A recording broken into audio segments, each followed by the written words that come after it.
In today's video, I'm going to teach you how to add quick filters for your audit logs. Before we dive into the steps, let's quickly talk about what we're trying to achieve. The goal here is to make your communication more efficient by automatically pulling in personalized details, like a contact's first name, into a reusable text snippet. We'll do this by adding a personalization token to a HubSpot snippet so you don't have to manually customize messages every single time. First, start inside your HubSpot account and navigate to the main menu. From there, go to CRM, then select Snippets. This area is where all of your saved short text templates live, and it's what your team can use to quickly drop pre-written content into emails, notes, or messages. Next, choose an existing snippet that you want to enhance with personalization. Click the name of the snippet to open it. Once it's open, look for the main content box, usually labeled Snippet Text. This is the text that actually gets inserted when you use the snippet. Click inside that snippet text field so your cursor is active where you want the personalization to appear.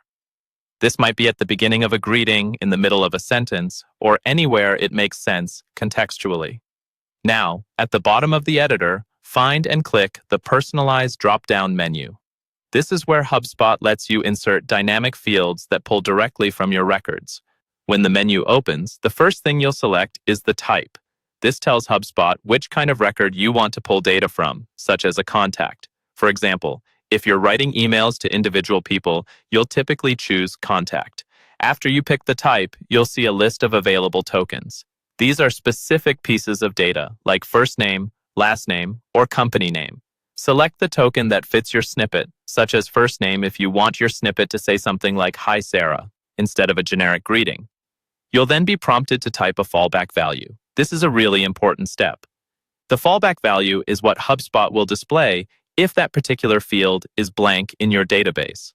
For instance, if you choose first name as your token, your fallback might be something like "there," so the greeting becomes "Hi there" when no name is available.